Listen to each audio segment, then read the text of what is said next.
Hello, and welcome to Radio Free America. Episode 1, Democracy. Truth unleashed, no chains in sight. Radio Free America, ignite the night. Chapter 1, Liberal Democracy. The title of this chapter is a misnomer. There is nothing democratic about liberalism or capitalism. By its very definition, capitalism cannot be democratic. It is a system that seeks to benefit the tiniest minority of a society, the bourgeoisie, the capital-owning class, at the expense of the majority. I often ask Western liberals to define the term democracy. Every single time, without fail, I get a convoluted, hyper-specific answer that could only possibly apply to liberal democracies. Well, it's a definition that could apply only to the Western ideal of liberal democracy, which doesn't actually exist anywhere on Earth. The actual definition is much simpler. We need only use the etymology of the word. Democracy comes from the Greek words demos, meaning people, and kratia, meaning rule. Democracy means to rule by and for the people. All of the people, not just the ones who run megacorporations and purchase politicians. By this simple definition, America is far from democratic. They maintain the illusion of democracy via the so-called two-party system. Even that is a misnomer.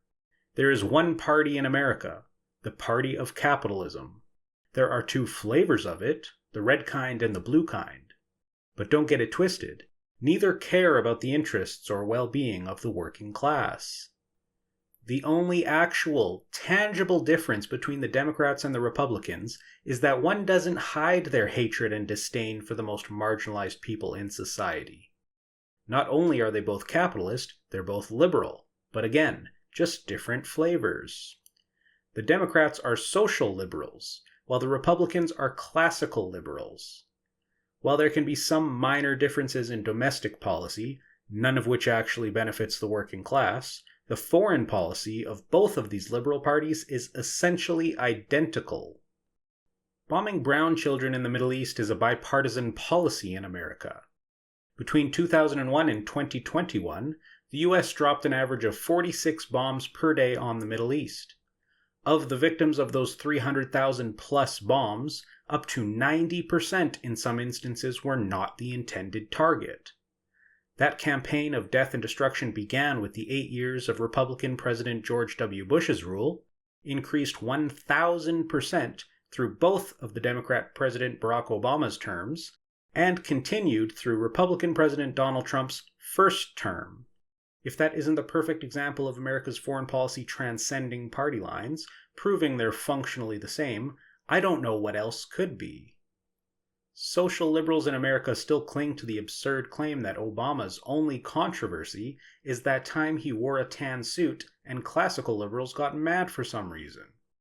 He was a war criminal, as all American presidents have been.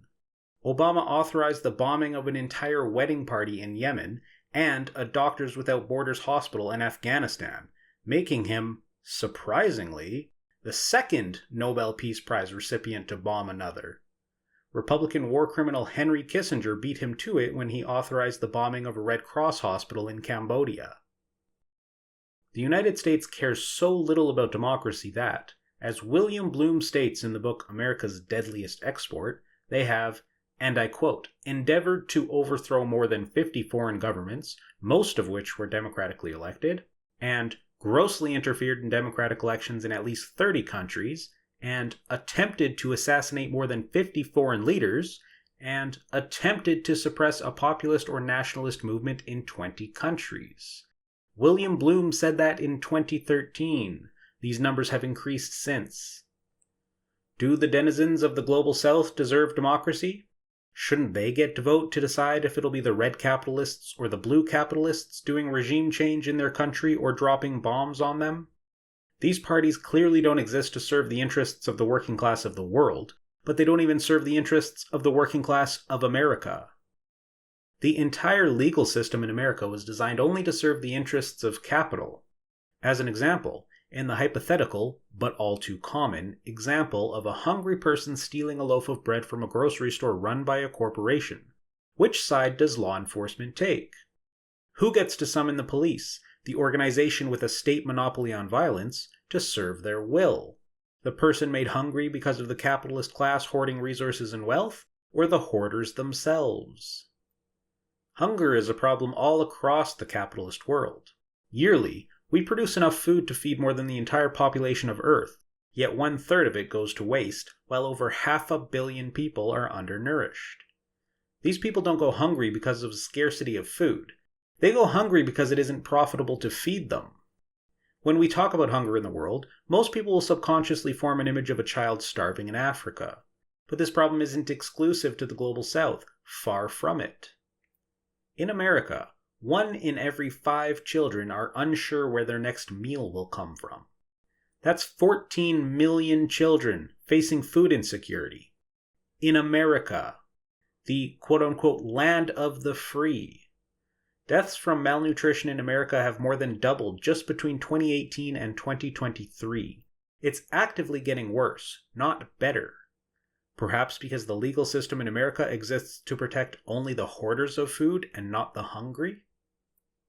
Homelessness is criminalized in America. Sleeping on the street when you have no place to call your own can make you a target of police violence.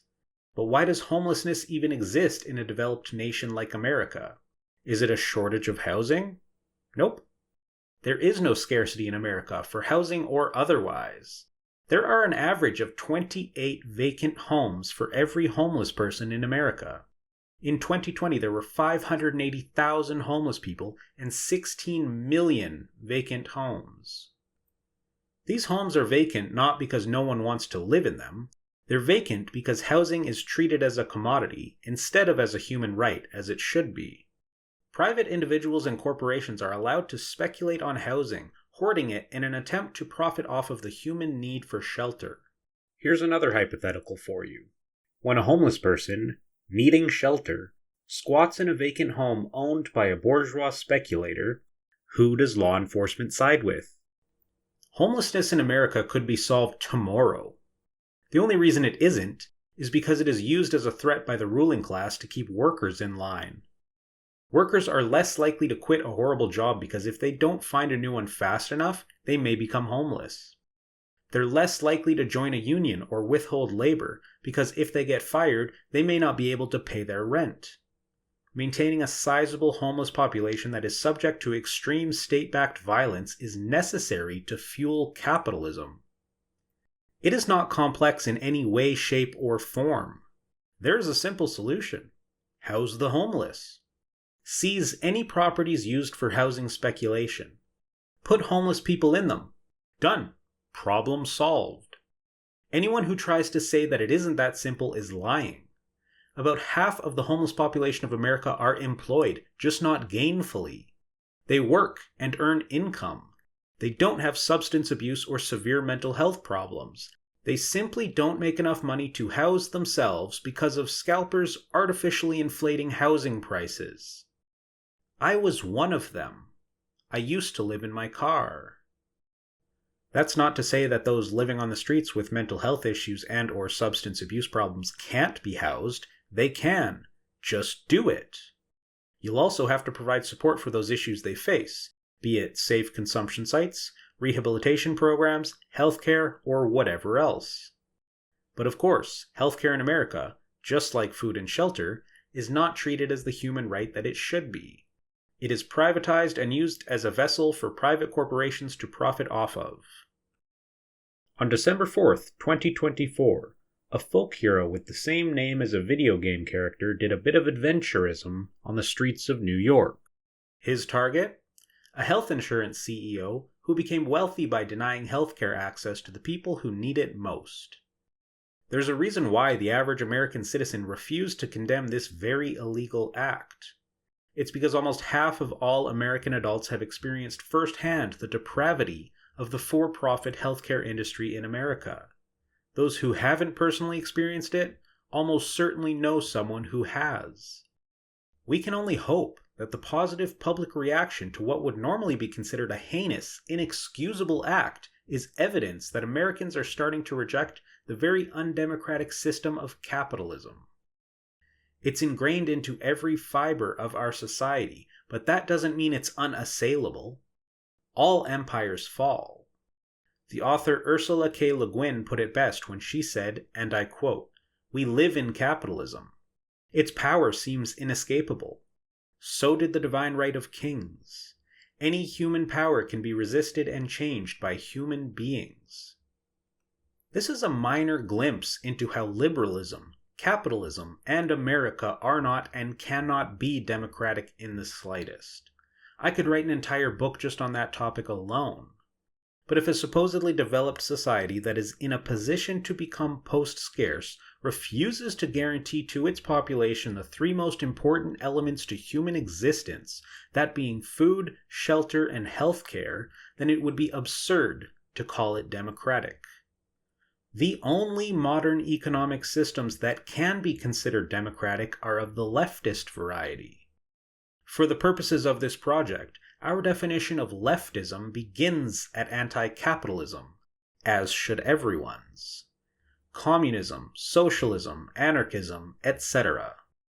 These systems seek to abolish class distinctions and antagonisms and give actual political power to every single person living under them.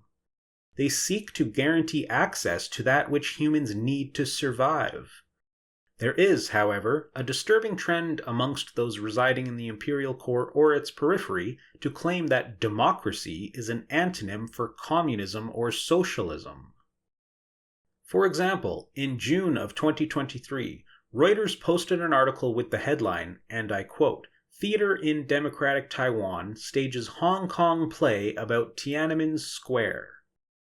This headline is perfectly crafted to hit almost every propaganda point that Western media exploits when lying about China.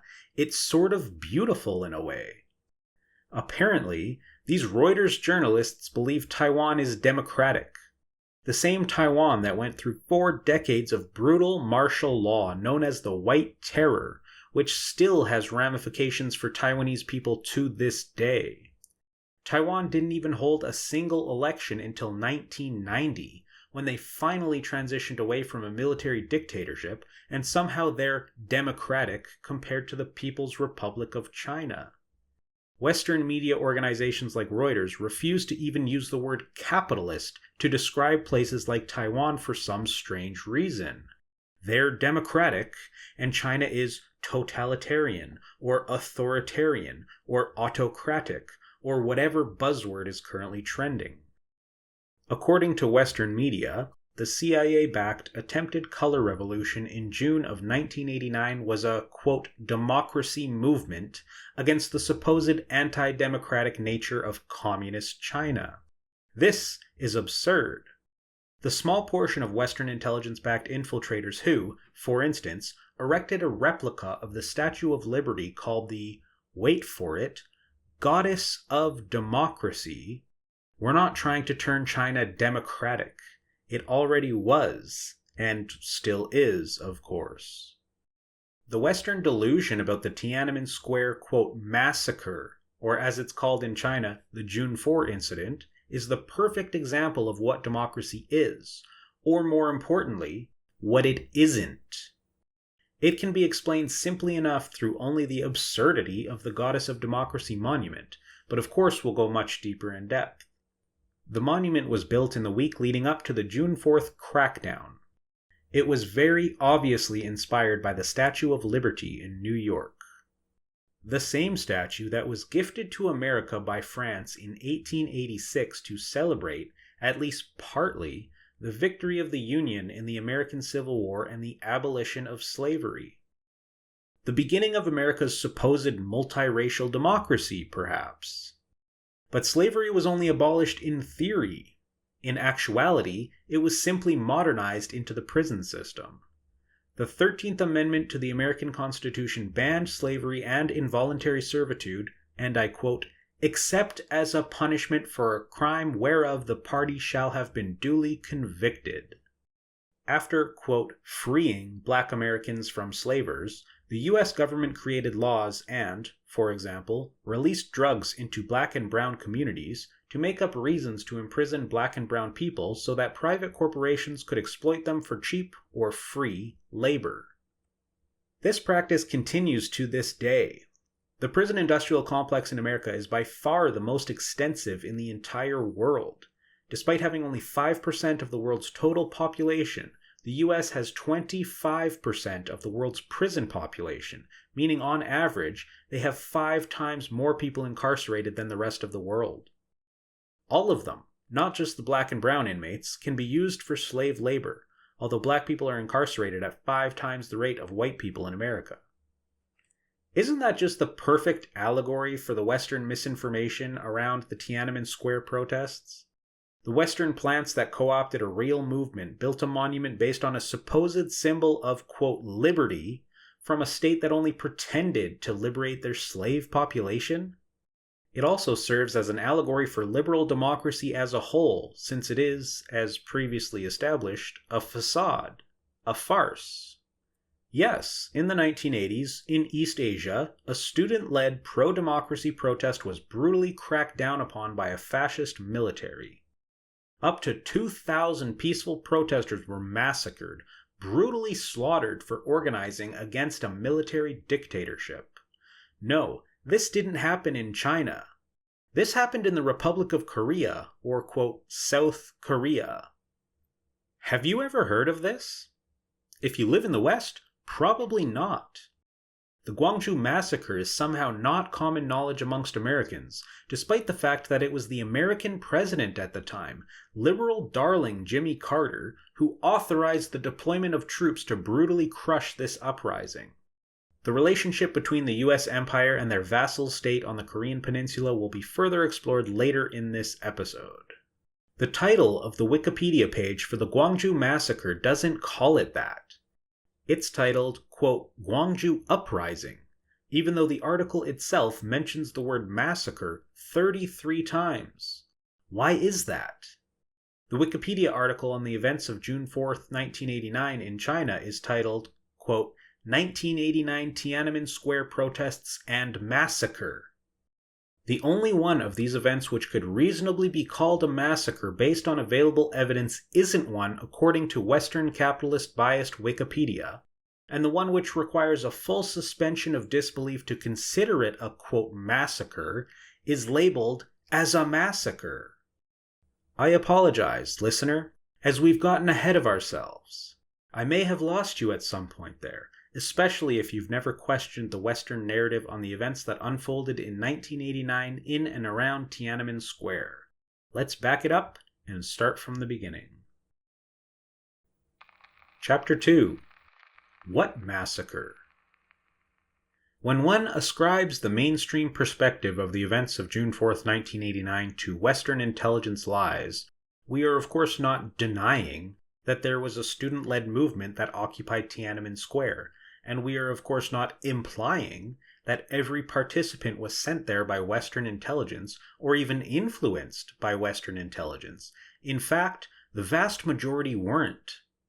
The events began after the death of Hu Yaobang, the General Secretary of the Communist Party of China. The original protesters that began to occupy the square in mid-April of 1989, yes, 2 calendar months before the crackdown, were not fans of liberal democracy. They were mostly Maoists who believed that China was moving in the wrong direction, meaning they thought that China was moving too far towards liberalism due to Deng Xiaoping's reforms, far from Western-style democracy advocates as they are presented in the West. This organic protest was, of course, co-opted by Western intelligence. That's what the CIA was created to do. They latch onto movements such as this and manipulate the discourse to fit their agenda. In this case, the US was beaming TV signals straight into China with Voice of America, VOA. They were broadcasting non-stop coverage of the protests, spreading blatant lies to sow discord and foment anger. VOA is, or perhaps more accurately was, an American state media organization funded by U.S. Congress through the U.S. Agency for Global Media, USAGM. I say was because President Trump is trying to defund VOA at time of recording. It's unsure whether it will survive his presidency. As Brian Becker of Liberation News states, and I quote, "The Voice of America broadcasts to PLA units were filled with reports that some PLA units were firing on others and different units were loyal to the protesters and others with the government." Not only was VOA trying to rile up the average Chinese citizen to participate in these protests, they were allegedly even trying to cause distrust among different People's Liberation Army units. Some of the protest leaders were hoping for violence to advance their ignoble cause, such as Chai Ling, who, a week before the crackdown, admitted in an interview with the Western journalist Philip Cunningham that, and I quote, "What we are actually hoping for is bloodshed, for the moment when the government has no choice but to brazenly butcher the people. Only when the square is awash with blood will the people of China open their eyes." When asked if she was going to stay in the square herself, she replied, and I quote, "No, I won't." At the end of the interview, she asked, and I quote, "I hope you don't report what I've just said for the time being, okay?" Chai Ling was later extracted to America along with other protest leaders by Western intelligence agencies, including MI6 and the CIA, under Operation Yellowbird. The propaganda that was being spread by external forces and the protest leaders that had been planted on the scene culminated in a small sect of protesters blockading the roads leading to the square and arming themselves with anything they could use as a weapon, including metal pipes and petrol bombs made from Coleman gas stoves that may have been provided by Western intelligence. The most important date of this protest was not June 3rd or 4th. It was June 2nd, which Western media never mentions. The events of June 2nd set everything in motion. On that day, unarmed PLA soldiers were dispatched to the square to keep the peace. While some were trying to reach the square through these blockades, they were set upon by the angry mob.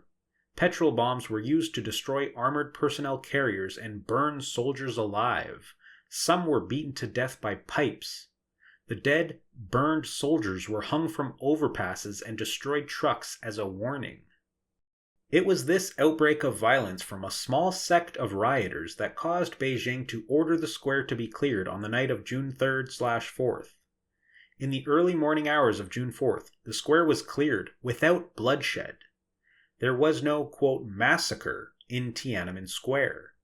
There were, however, isolated skirmishes between armed protesters and PLA soldiers on the outskirts of the square.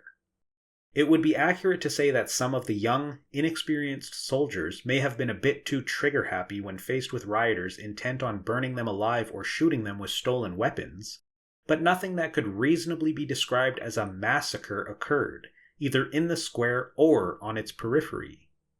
You don't have to take my word for it. Western journalists who were on the scene that day confirmed there was no massacre in the square. Leaked CIA cables confirm it. Eyewitness accounts, at least the ones which haven't been retracted or disproven, confirm it. We'll go through every piece of available evidence one by one, but first, let's take a look at how Western mainstream media reports on it, even now, decades later. In 2017, The Independent, a British news organization, reported on a leaked British diplomatic cable from Sir Alan Donald, the then UK ambassador to China. Yes, he was a British politician. This leaked cable makes the egregious claim that at least 10,000 people died that night. The Independent article states that, and I quote, "The ambassador said his account of the massacre of the night of 3rd-4th June was based on information from a source who had spoken to a, quote, good friend in China's State Council." A friend of a friend type situation, 2 degrees removed. But don't worry, Sir Alan claimed that his source, and I quote, "has previously proved reliable and was careful to separate fact from speculation and rumor." Sir Alan was, he kicked the bucket in 2018, a bit of a racist. He described the PLA troops as, quote, 60% illiterate and called them, quote, primitives. He said that, and I quote, students linked arms but were mown down. APCs then ran over the bodies time and time again to make, quote, pie, unquote, and remains collected by bulldozer. He continued to say, and I quote, remains incinerated and then hosed down drains. Well, that's awfully convenient, isn't it? No proof of any killing since the remains were washed down drains. Almost too good to be true. But where did the 10,000 figure come from? The final sentence of Sir Alan's cable states, and I quote, minimum estimate of civilian dead 10,000. He guessed, based on what a totally reliable, definitely real, anonymous source told him. It is worth noting that this 10,000 figure is magnitudes higher than any other Western organizations reported, which typically place the deaths at around 3,000. Neither of these numbers are true, of course. The actual death toll is likely in the low hundreds, with many, if not most, being PLA soldiers killed by rioters. Now, let's compare and contrast the actual evidence and what this racist British politician's friend of a friend told him. American CBS correspondent Richard Roth was on the scene while the events unfolded. He notes that, and I quote, troops began entering the square in force just before dawn, silencing the public address system loudspeakers with a volley of gunfire. Other Western journalists erroneously reported that this volley of gunfire was from PLA soldiers firing on peaceful students. That's a lie. 40 minutes after it was cleared, Mr. Roth was escorted through the length of the square, and he states that, and I quote, we saw no bodies, injured people, ambulances, or medical personnel. In short, nothing to even suggest, let alone prove, that a, quote, massacre had recently occurred in that place. British Reuters correspondent Graham Earnshaw was also on the scene. He spent the entire night within the square and reported nothing that would remotely suggest a massacre took place. He states that, and I quote, most of the killing did not take place on or near the square, that is clear. He notably did not claim to see tanks rolling back and forth across protesters either, obviously, because it never happened. But he did see a photo of a PLA soldier, quote, hanging from a bus to the west of Tiananmen Square. The soldier's body was burnt to a crisp. It was disgusting, and it was decided not to send it to subscribers. Reuters hid this evidence. British BBC correspondent James Miles was on the scene that night. He states in no uncertain terms that, quote, there was no massacre on Tiananmen Square, and that, quote, the students who had told me and other journalists of a bloodbath on the square proved mistaken, and that, quote, protesters who were still in the square when the army reached it were allowed to leave after negotiations with martial law troops. About the mistakenly reported killings in Tiananmen Square, he says, and I quote, there were probably few, if any. No tank-induced protester pie reported by Mr. Miles. A Spanish TVE television crew was on scene, recording the events of that night from the square. They captured none of Sir Alan's claimed events from the British cable on film. They only recorded the square being cleared without violence. That isn't the only leaked cable related to June 4th, 1989, though. WikiLeaks released several leaked CIA cables in 2011 that disprove Sir Alan's story. These cables prove the US government knew there was no massacre in the square that night, all the way back in 1989. WikiLeaks cable 89 Beijing 18828_A is a first-hand account from a Latin American diplomat named Carlos Gallo, which states, quote, contrary to the experiences of most Americans on the square, Gallo said that he essentially was allowed free passage around the square even when cited by troops. Gallo said that, quote, he watched the military enter the square and did not observe any mass firing of weapons into the crowds. He also said that, and I quote, most of the troops which entered the square were actually armed only with anti-riot gear, truncheons, and wooden clubs. We also have declassified CIA cables, different from the ones released by WikiLeaks. Cable 89 Beijing 015424 features testimony from an unnamed Chinese-American journalist on the scene that night. The journalist claimed that, and I quote, "The soldiers didn't fire back at first and seemed astounded by the reception they were receiving about the barricades that protesters had set up to block PLA soldiers from reaching the square. He saw, quote, crowds attacking and apparently killing soldiers in a tank they had managed to stop, and, quote, 2 soldiers roasted alive inside the APC and a third killed by a mob when he left the vehicle." Cable 89 Beijing 015434 refers to the same Chinese-American journalist and the same APC incident and states that, and I quote, "the beating to death of a PLA soldier who was in the first APC to enter Tiananmen Square in full view of the other waiting PLA troops appeared to have sparked the shooting that followed." The available evidence paints a much different story to the one common in Western discourse. The PLA soldiers were blocked from entering the square after being given orders to clear it, and fired upon some of the students that tried to, or succeeded in, beating or burning them alive. An unfortunate situation, but clearly not a planned massacre. You may have noticed that one important detail hasn't been mentioned yet, and that's for a specific reason. Tankman. Along with the misappropriately named goddess of democracy, Tankman has become a symbol in the West of the fight for, quote, democracy in China. We haven't mentioned the anonymous gentleman who stood in front of a line of tanks yet, because it didn't happen on June 4th. It happened on June 5th. A disturbing amount of Westerners don't know that Tankman is a video. It's also a photo, but the events depicted in the still image were simultaneously captured on video. There is much speculation in the West of the fate of Tankman, with many claiming that he was almost certainly run over by tanks, especially if they had already run over countless other protesters and turned them into mush. Tankman is noted as an example of the Mandela effect because of how many people believe he was run over. Neither of those things happened, though. Tankman survived. The video proves it. From what we can see of Tankman's little adventure, we know that he did indeed block a line of tanks. The problem is, the tanks were trying to leave the square. You can see the square in the background of the video, and the tanks are indisputably moving away from it. Could it be that Tankman, the character used in the West as a symbol of resistance against state tyranny, actually wanted the tanks to remain in Tiananmen Square to keep protesters from resuming their occupation? Was he fed up with the almost 2-month-long takeover of a very important, iconic area in Beijing, China's capital? We'll never know. Tankman's identity has never been revealed.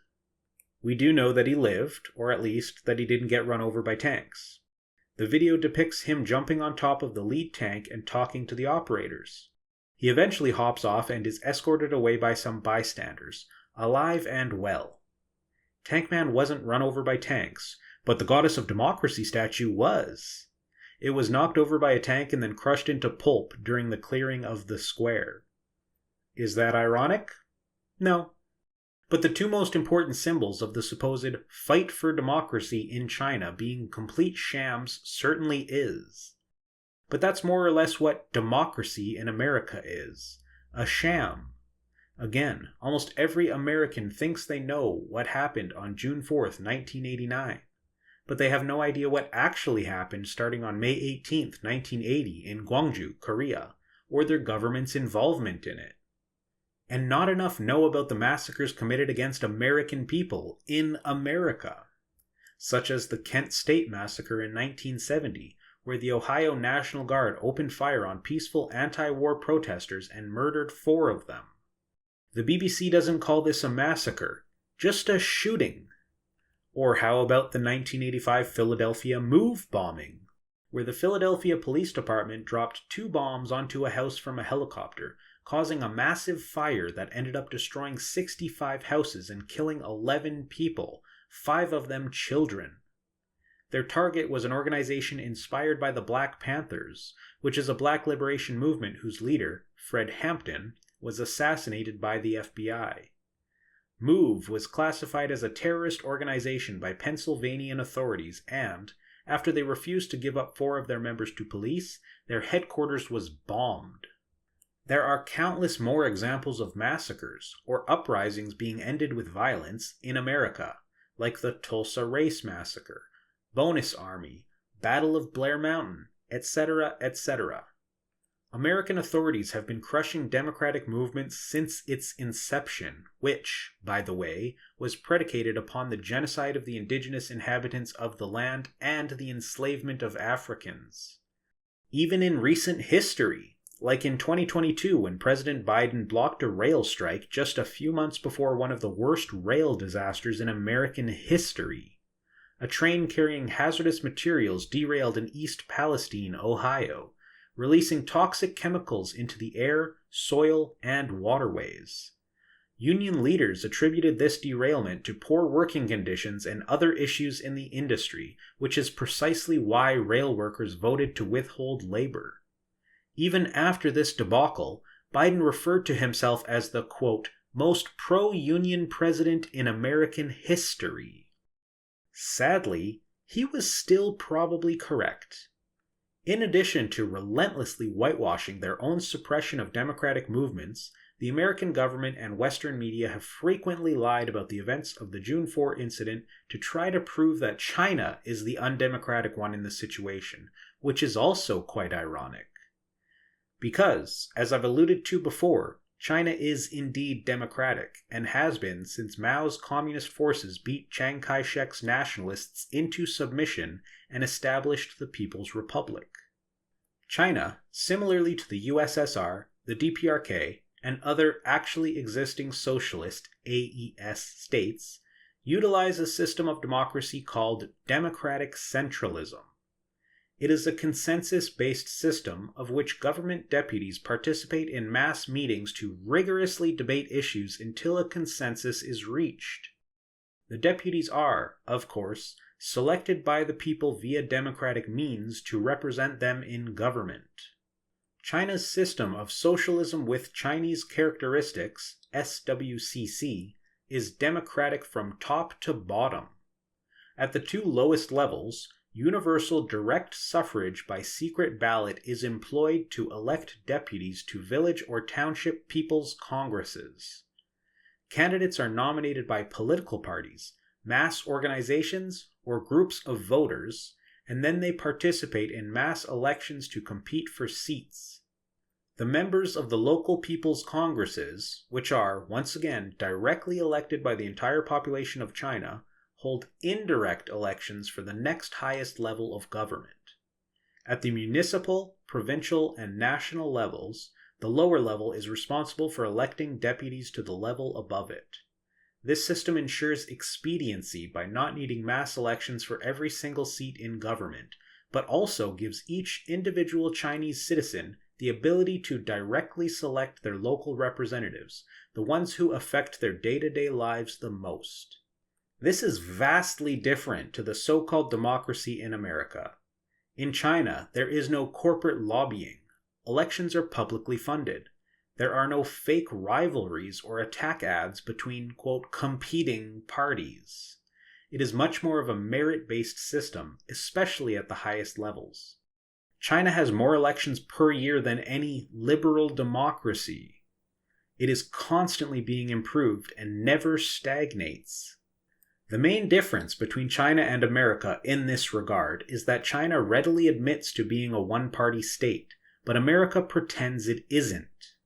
One-party states aren't inherently undemocratic, and multi-party states aren't inherently democratic. The main role the Communist Party of China, CPC, plays within their system of democratic centralism is to ensure all elected deputies follow the ideals of socialism. But even then, there are 8 other minor political parties in China aside from the CPC, and important decisions must be approved by all of them. Political scientist Eric Lee put it best when he said, and I quote, "In America, you can change the political parties, but you can't change policies. In China, you can't change the party, but you can change policies." Between 2003 and 2016, the Harvard Ash Center, yes, the American Ivy League school, conducted opinion polling amongst Chinese citizens. They asked about the citizens' satisfaction rates towards the different levels of government in their country. Perhaps surprisingly, to the Harvard researchers at least, they found that 95.5% of Chinese citizens are either very satisfied or fairly satisfied with their central government. They specifically compared it to a similar poll of Americans that found that only 38% of them were satisfied with their federal government. Since this is a Western academic organization, and Western academia was captured by imperialist interests ages ago, they must find a way to spin this actual data into a negative. The Harvard Gazette posted an article analyzing and commenting on the data, and that's where the spin came in. Unfortunately, it worked, as I have seen even pro-China people falling for it. The Gazette article states, and I quote, "Compared to the relatively high satisfaction rates with Beijing, respondents held considerably less favorable views toward local government. At the township level, the lowest level of government surveyed, only 11.3% of respondents reported that they were, quote, very satisfied." Now, why did they mention only the rate for the very satisfied option here? They quoted the 95.5% statistic for the central level, which includes both very and fairly satisfied. Why not mention it here? They go on to compare this to America again, stating that, quote, 70% of US respondents had a great or fair amount of trust in local government. For the American statistic, they combined great and fair, which is equivalent to very and fairly. The reason they didn't include the fairly satisfied data is because it's over 50%, putting the total for the two satisfied options at just over 70%, the same as the rate for America. This is propaganda. This is a purposeful obfuscation of statistics, a lie by omission, which is what the West constantly does to demonize China. A 70% satisfaction rate is fantastic.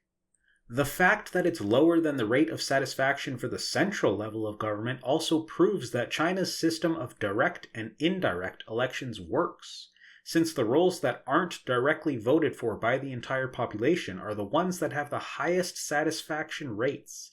And the lowest satisfaction rates apply to the level of government of which the average citizen has a direct say in.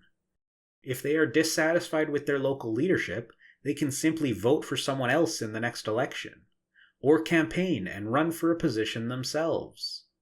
You would never know how democratic China actually is if you only listen to mainstream Western discourse on China's system of governance, even from a reputable organization like Harvard. The capitalist ruling class doesn't want you to know this. They thrive off of the purposeful ignorance of their population. If the people believe there is no better alternative to capitalism, they will begrudgingly accept it as a, quote, lesser evil. The average American doesn't even know what they don't know. This is by design. Many Americans still think they were the good guys in the Korean War, trying to bring democracy to the Korean people and fight off the evil communists. That is also a lie. Chapter 3: The Forgotten War. The Korean War isn't colloquially referred to as the Forgotten War because it's forgettable. It's called that because America and the United Nations want you to forget what they did to the Korean people after World War II ended. The Korean Peninsula was under a Japanese imperialist occupation for 4 decades before Japan surrendered and the occupation came to an end. The craziest thing about this time is that the Korean people, despite being occupied by a brutal foreign imperialist power that, among many other atrocities, used underage Korean girls as sex slaves, the peninsula was still united. Then, America nuked Japan twice. The first nuke they dropped on Hiroshima had 2 purposes. 1, to beat Japan into submission and end the war, and 2, to be able to claim victory before the Soviets could via the planned naval invasion of Hokkaido. But that's just the first nuke. The second one they dropped on Nagasaki was a message to the Soviets. It was as if to say, there's more where that came from, since the Soviets had not produced a functional nuke by that time. Even while fighting the Axis, the US was already planning its next war, the war against communism. While America was able to take control of post-World War II Japan, allowing the emperor to keep his throne, something the Soviets would have never done, the Korean peninsula suffered a different fate. Despite single-handedly liberating the peninsula, the Soviets couldn't take control of it like the US did with Japan. Two major factors came into play to cause the division of the Korean peninsula. The first was the aforementioned nuclear threat to the Soviets. The second was the fact that the UN at the time was controlled by the USA. For this reason, America was able to propose a division of the peninsula along the 38th parallel, and the Soviets had to go along with it because, again, they didn't have nukes yet. It shouldn't need to be mentioned, as obvious as it is, but the peninsula should have never been divided. The Korean people, now liberated from Japanese imperialism, should have been able to choose their new leadership and run their own country. Democracy. After all, unlike Japan and Germany, they weren't the bad guys in the war. They were the victims. That, however, would never fly with the US, because they knew that if allowed to elect their own leader, the vast majority of Korean people would choose Kim Il-sung, or at the very least, a different communist.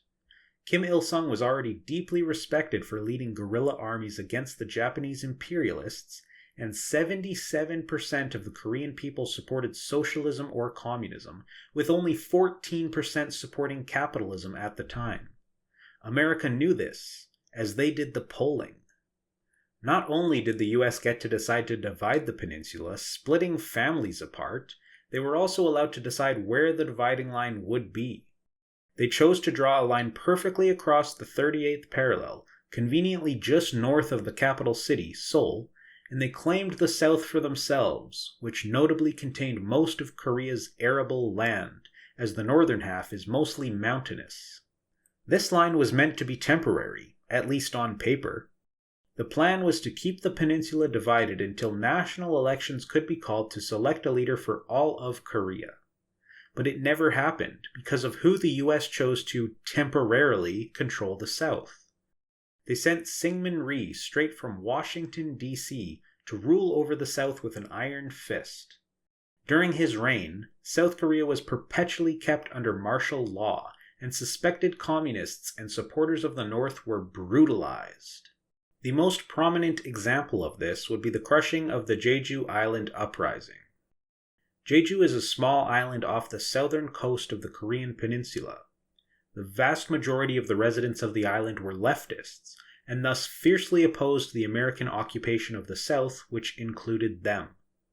A large-scale guerrilla rebellion began, and was met with extreme brutality by Syngman Rhee's forces. The violence was one-sided, with as many as 80,000 people exterminated and 40,000 forced to flee to Japan. The population of the island at the time was about 300,000. By the way, similar to the Gwangju massacre that was previously mentioned, Wikipedia's article on this event does not refer to it as a massacre. It's called the Jeju Island uprising. When faced with the realities of the Korean War and even the events that preceded it, the average Westerner will brush off any condemnation of the many brutal massacres committed by Republic of Korea, ROK, American or UN forces by implying that it was the DPRK's fault because they, quote, started the war. But the Korean War did not begin in 1950 when Kim Il-sung's troops crossed that imaginary line on the 38th parallel, the temporary border drawn by America. American military historian Alan R. Millett designates the Jeju Island uprising as the start of the Korean War. He seems to place blame on the guerrillas themselves, and not Syngman Rhee's forces that massacred them, but either way this would still not mean that the DPRK started the war, as none of the guerrilla forces in the South had any affiliation with the DPRK aside from receiving moral support. The preeminent Korean War historian, Bruce Cummings, doesn't blame either side for starting it, stating that, and I quote, "The Korean War did not begin on June 25, 1950, much special pleading and argument to the contrary. If it did not begin then, Kim Il-sung could not have started it then either, but only at some earlier point. As we search backward for that point, we slowly grope toward the truth that civil wars do not start, they come. They originate in multiple causes, with blame enough to go around for everyone, and blame enough to include Americans who thoughtlessly divided Korea and then re-established the colonial government machinery and the Koreans who served it. If your only indicator of who began the war is which side crossed the imaginary border first, well, the DPRK still wouldn't be to blame. Of the many border clashes that preceded June 25, 1950, the Southern forces crossed the border first and more often. Syngman Rhee was desperate for a war, but he knew he needed support from American forces to stand any chance against Kim Il-sung's army. The American government refused to assist Rhee if he invaded the North, so he had to provoke the North into attacking first. He did this by crushing guerrilla uprising after guerrilla uprising and starting border clash after border clash, until Kim Il-sung finally sent a mass mobilization across the 38th parallel to attempt to liberate the Korean people from Rhee's military dictatorship. Speaking of parallels, you'll find quite a few between the DPRK and Palestine, and conversely, the ROK and Israel. The latter two are colonial occupations that are considered justifiable in much of the West based on a very real history of persecution at the hands of an Axis power. The Korean people were subjected to a brutal Japanese occupation, and the US took this as an opportunity to stake a claim in the peninsula and instigate a civil war. They justified their massacres against the Korean people on both sides of the peninsula by falsely claiming that communism is an evil that cannot spread. The Jewish populations in Europe were subjected to a brutal genocide at the hands of the Nazis, and ethno-supremacist Zionists used this as justification to carve out part of Palestine, forcibly expelling many of the original inhabitants and subjecting others to decades of apartheid, terror, and genocide. They justify their brutality by falsely claiming that Palestinians are Islamist terrorists who want to genocide the Jews again. When the Korean People's Army, KPA, of the DPRK couldn't stand by and watch as the military dictatorship in the South slaughtered communists and communist sympathizers by the tens of thousands, they crossed the imaginary border drawn by the US to liberate them. When Hamas militants couldn't stand by and watch as their fellow Palestinians were brutalized and kept hostage in Israeli prisons with no due process, they bulldozed through the open-air prison walls around Gaza and took hostages to use as bargaining chips to liberate them. The US military, along with the ROK military and UN forces, responded to the KPA mobilization by committing more massacres against the Korean people, including at No Gun Rhee, where US forces called for a strafing run on civilian refugees hiding under a bridge. US soldiers on the ground then hunted down the survivors and gunned down as many of them as they could as well. They ended up killing an estimated 400 people, many being women and children. For decades, they blamed it on the KPA until the truth came out. The Israeli Defense Forces, IDF, armed with US weapons, responded to the Hamas mobilization by committing more massacres against the Palestinian people, including the Flower Massacre, where Palestinians, hungry from Israel's starvation campaign against them, flocked to receive food from some of the only aid trucks allowed into the Gaza Strip. The IDF indiscriminately fired upon these hungry civilians, including women and children, slaughtering over 100 of them. The Israeli government denies responsibility for this massacre to this day, despite all available evidence proving their complicity. Before the KPA mobilization, ROK authorities in the South had been identifying anyone they considered too sympathetic to the DPRK or communism and forcing them into a re-education system called the Bodo League. 2 days after the KPA forces crossed that imaginary border, Syngman Rhee ordered the mass execution of most of them. up to 200,000 people were slaughtered, mainly because of the political ideology they followed. They dug mass graves, lined people up outside of them, and shot them in the back of the head before burying them. Some were buried at sea. Much of this was overseen by American officers. It was, of course, blamed on the DPRK until the truth came out later. Prior to the Hamas mobilization on October 7, 2023, Israel had been holding some of the hundreds of thousands of Palestinians they have imprisoned over time, many without even being charged with a crime, in a torture camp at Sderot Taman, a military base near the Gaza Strip. After the militants broke out of the Gaza Strip, Israel began rounding up more and more Palestinians, doubling the amount of them in Sderot Taman and ramping up hostilities against them. Former hostages that were held at Sderot Taman have testified that they were subjected to frequent acts of, quote, severe, arbitrary violence, including sexual assault, starvation, and sleep deprivation, among many other acts of horror. We would, naturally, be remiss not to mention the most glaringly obvious similarity between America's direct assaults against Koreans and proxy assaults against Palestinians. Bombing campaigns. Before delving into the details, it's important to understand what actually happens when someone is killed by a bomb. Those of us living in the imperial core are so far removed, so insulated from these horrors, that it can be hard to imagine how these instruments of death work. Some people believe that deaths by bombing are quick and painless. This couldn't be further from the truth. It is an absolutely horrific way to die. If a person is close enough to the blast, the first injury they will suffer will be burst eardrums. They will be hit with a shockwave that will rupture internal organs and cause brain trauma, including concussion and hemorrhaging. Then the shrapnel and/or debris will hit, which will shred skin, muscles, and organs. While being torn apart by shrapnel, they will be thrown into walls, the ground, or whatever obstacles are nearby, often causing limb separation, broken bones, skull fractures, or spinal damage. The resulting fireball will cause up to third-degree burns across the entire body that melt skin. If they somehow didn't die by this point, they will probably suffocate to death from smoke or explosive gases.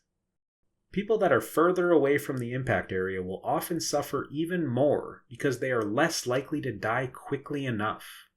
They will be affected by some or many of the same injuries, but often will be buried in rubble and unable to receive aid. If they cannot be rescued in time, they will eventually succumb to these horrific injuries after hours or even days of suffering. The act of bombing a human being is a unique type of evil, different to even other forms of murder. With that out of the way, let's compare. After the KPA swept through much of the southern part of the Korean peninsula, winning many battles and liberating most of the population, the forces of the South secured a Hail Mary victory at Incheon, which enabled them to push back the KPA all the way north, past the 38th parallel. China stepped in to help repel the invaders away from their border, and they managed to help the KPA push the southern forces back to the 38th parallel. The US had been bombing the north, and much of the south, for the entire time, but at this point they went scorched earth. US military officials eventually complained that they had no more targets left to bomb. They had destroyed up to 90% of the infrastructure in the north, leveled every single building over 2 stories tall, and specifically targeted dams to try to flood the small amount of arable land available in the north so that the Korean people would face famine and starve to death. Civilians had to hide underground in tunnels and caves to escape the relentless bombing. General Curtis Bombs Away LeMay bragged about this, admitting that they killed around 20% of the population of the North, around 2 million people, most being civilians.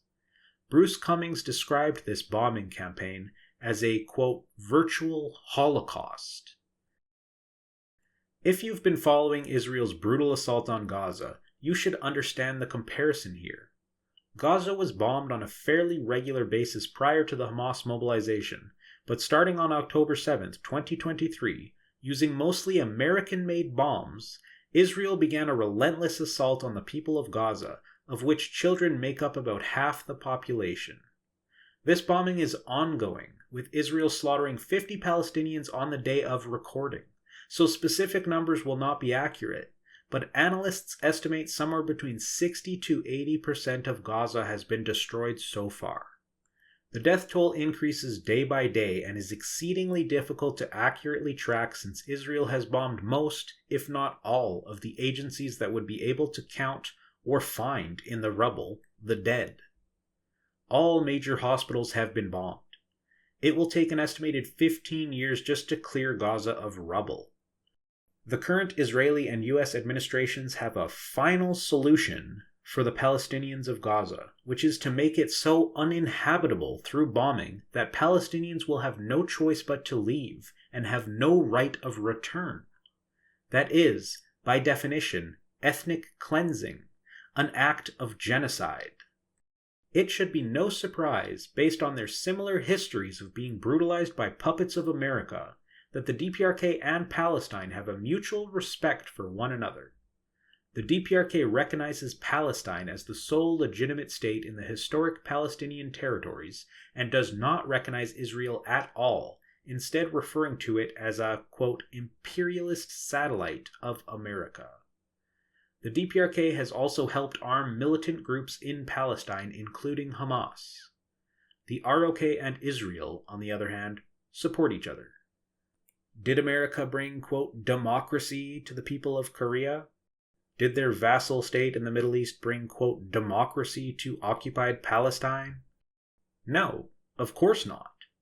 But, despite being bombed to glass by America and threatened for 3/4 of a century thereafter, the Democratic People's Republic of Korea is still, as the name implies, democratic. Of their own merit, of course, no thanks to America.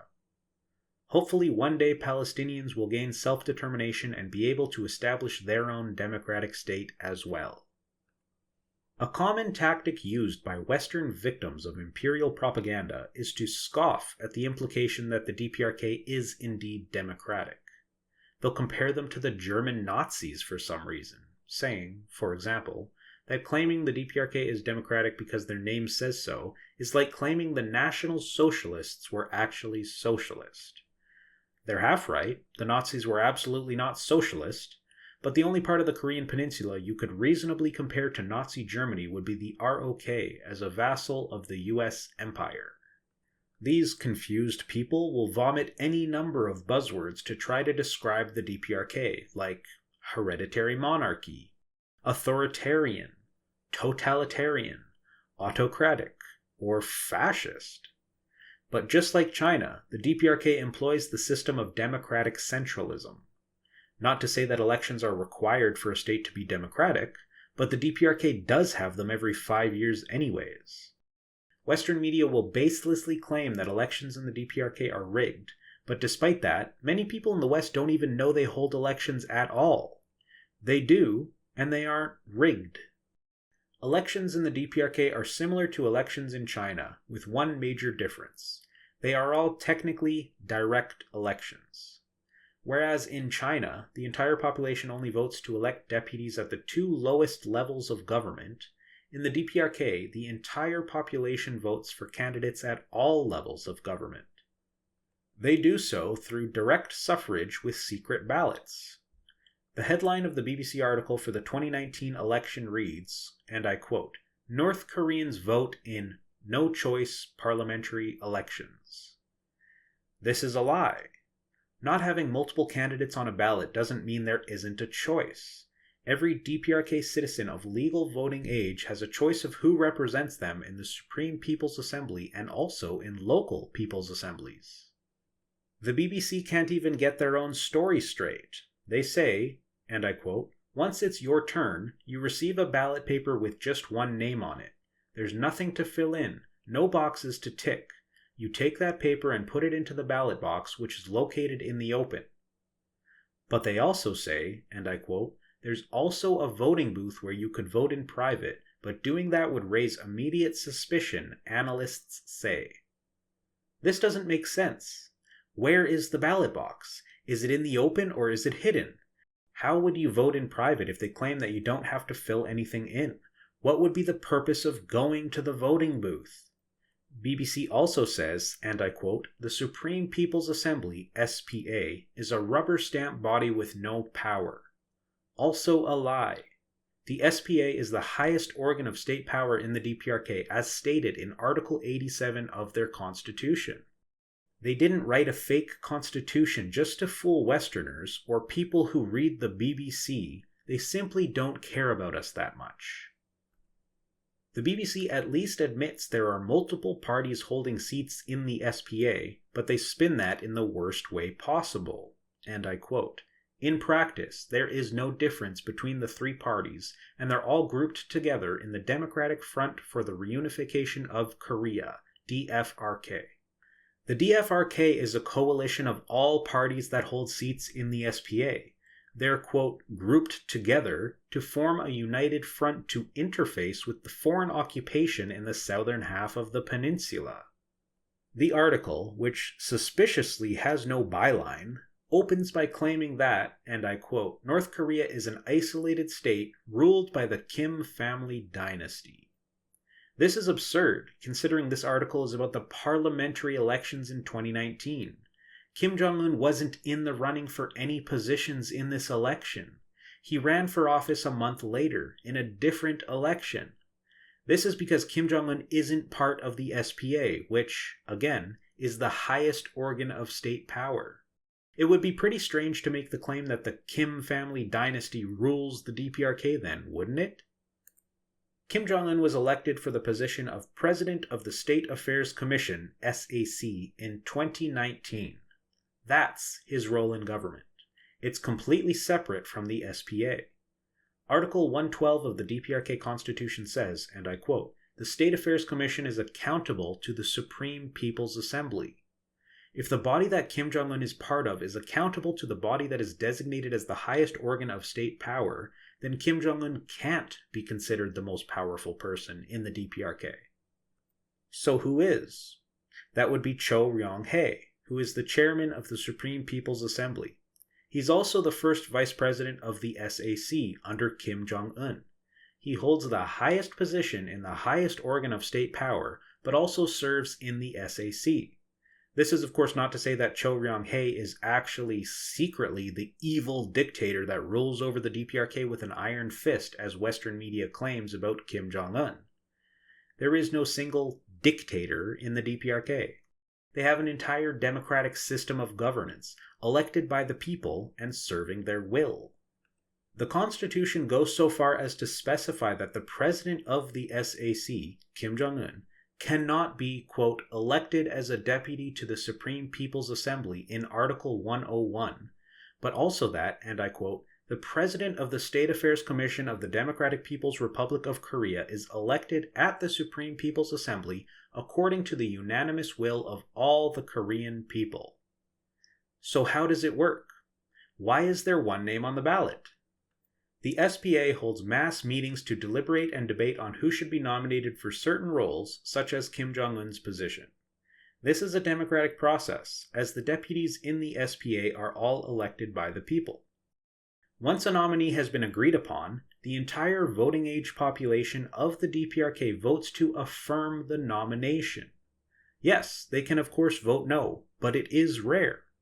The democratic process has already happened once a candidate has been nominated, but the voting process still takes place as an extra layer of security. The Supreme Leader designation has been a source of confusion or outright falsehoods in Western discourse. It's an honorary title that has historically only been given to members of the Kim family, although there are no laws or regulations in the DPRK that state that it must remain in the family. In and of itself, it doesn't mean much, at least in regards to the DPRK's governance. Article 100 of the DPRK's Constitution states, and I quote, "The President of the State Affairs Commission of the Democratic People's Republic of Korea is the Supreme Leader of the Democratic People's Republic of Korea who represents the state." The supreme leader is the face of the nation, but not the most powerful person. It's important to note that all three members of the Kim family, all three supreme leaders, have held different roles in government with varying amounts of power. Kim Il-sung was the president of the DPRK, and Kim Jong-il was the chairman of the National Defense Commission. It is normal for developing states that have been victimized by imperialist pressure to have somewhat of a cult of personality around important figures and even their families. The supreme leader gives the citizens of the DPRK a familiar, respected face to rally around. Now for the most important question. If the BBC and other Western institutions have lied to you about all of this, what else are they lying about? Find out in episode 2. Thanks for tuning in.